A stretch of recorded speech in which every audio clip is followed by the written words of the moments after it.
At the center of this rotunda, they have an original edition Book of Mormon. Very, very valuable.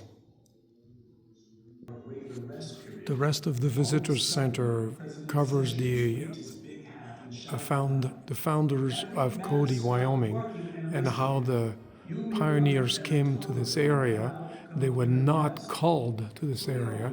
They just asked for volunteers. They ended up with 100 families to volunteer, and that came in this area. They met Buffalo Bill, who owned all the water rights in the area, and he wanted to build a canal. And because he wanted to build a canal and he could not succeed, he failed building the canal. He knew that the Mormons could do it. So he said, if you guys build me a canal, I will give you the water rights for, I can't remember how many, 35 or 45,000 acres of land. And so they made a deal. They were paid for their work in the canal, but the canal work took 4 years instead of what they thought was going to be in 1 year. And but they ended up building it in 4 years.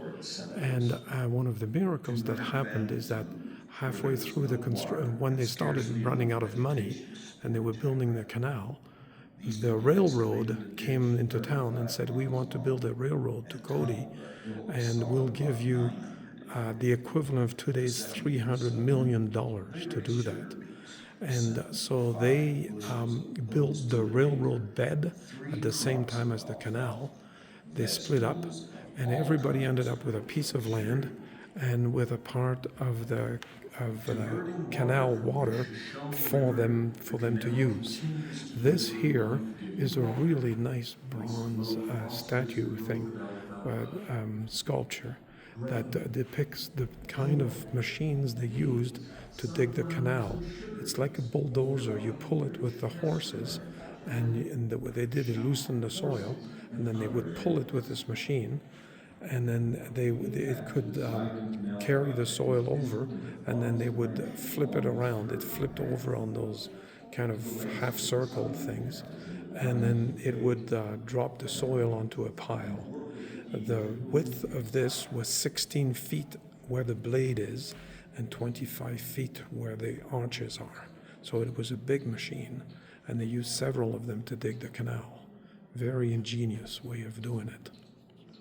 So this is the story of the foundation of Cody, Wyoming, and how they ended up coming here and being able to get water and made a deal with Buffalo Bill, and founded the church here, and it thrived very well. The person in charge of all this was Abraham O. Woodruff, who was an apostle, and he worked with other fellows to get this whole project working.